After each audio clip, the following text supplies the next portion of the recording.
एकच नारा मी आहे बघा, एकच आहे भीमवाला. जे नाही पटलं ते तोडावडच बोला, म्हणून जातीवादी कुठे माझ्या मागे बोलू भुकत, पण मला नाही परवा, कारण संविधानच माझी असली ताकद. संविधानावर जळणारे बघितले मी खूप, पण जडून जडून होते ते नुसतंच दूर.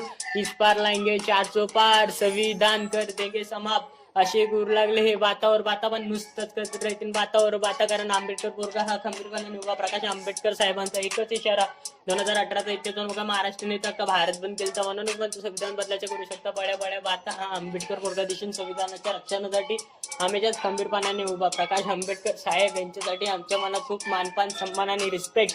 कारण यांच्या अंगात आहे ते रक्त, त्या रक्तामुळे खातो तो घास, घेतो तो श्वास, थाटामाटामध्ये राहतो आज, संविधानाचे घेतो सारे फायदे.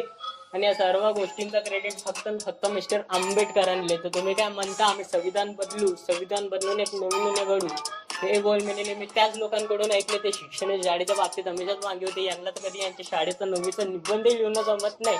आणि आज हे भारताचं संविधान बदलायला निघाले. भारतीय संविधान श्रेष्ठ आहे, भारतीय संविधान महान आहे. भारतीय संविधान एवढं महान आहे की संविधानावर अभ्यास करून बघा, भारतीय संविधानमध्ये फक्त 102 संशोधन मिळालेले आहेत. म्हणून भारतीय संविधान जगात श्रेष्ठ आहे. एवढं चांगलं संविधान असून तुम्ही त्याला बदलाच्या मागे आहे तर दिसून येते तुम्हाला संविधान जोडून प्रॉब्लेम नाही. ज्यानं संविधान लिहिलं तुम्हाला त्याच्यापासून चीड आहे. तुमचं दुःखी कुठे तुम्ही सांगता कुठे, पण आंबेडकर पोरगा संविधानाच्या रक्षणासाठी खंबीरपणाने उभा होता आणि उभा राहील.